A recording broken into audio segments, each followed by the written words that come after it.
suis venu par moi-même au festival parce que je trouvais que c'est intéressant et qu'il y avait des invités intéressants. Et j'ai commencé à prendre des photos des gens qui m'intéressaient. À l'époque, j'étais venu pour voir Henri Alcan, Aki Kaurismäki, des gens qu'on n'a pas l'habitude de rencontrer et qui étaient invités ici, que j'ai pris en photo sans rien demander à personne, enfin à part les gens que je photographiais. Et je fais ça pendant 2-3 ans et puis après j'ai accumulé comme ça quelques portraits que j'ai montrés au festival. Et ils ont aimé, donc ils m'ont dit bah, l'an prochain tu viens mais c'est officiel quoi, tu viendras travailler pour nous. Alors j'ai dit d'accord mais je fais ce que je veux. Ils m'ont dit pas de problème, carte blanche. Donc depuis je continue, je fais les mêmes photos que quand je venais avant d'être embauché entre guillemets par le festival.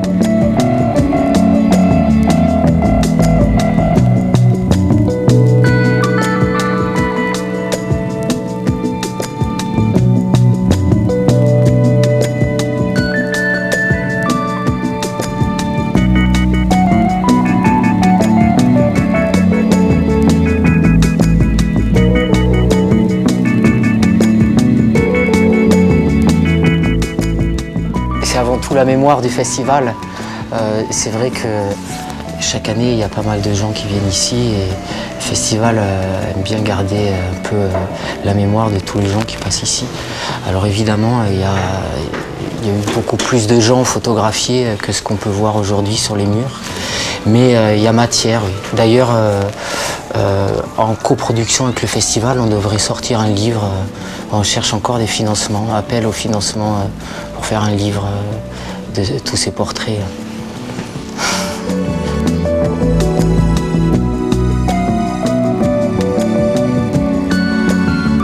Depuis longtemps maintenant, ça fait quand même presque 20 ans que je suis photographe. J'ai photographié les gens. Et puis bon, aussi dernièrement, je me suis senti un peu révolté par tout ce qui se passe autour de nous. J'ai décidé de m'embringuer dans des reportages un peu plus revendicatifs.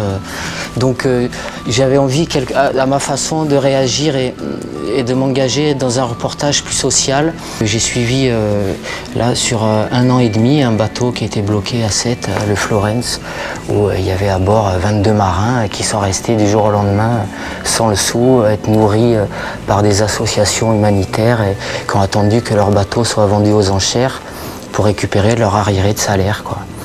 Alors c'est un grand problème international qui concerne aussi bien les bateaux pourris qui coulent comme l'Erika.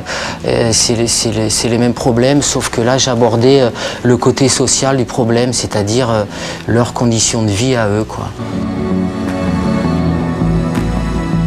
Il faut dire des choses comme ça, un peu. C'est vrai que le portrait c'est bien, c'est intéressant, c'est enrichissant personnellement, mais c'est plus difficile à faire passer un message par le portrait que par le reportage quand même.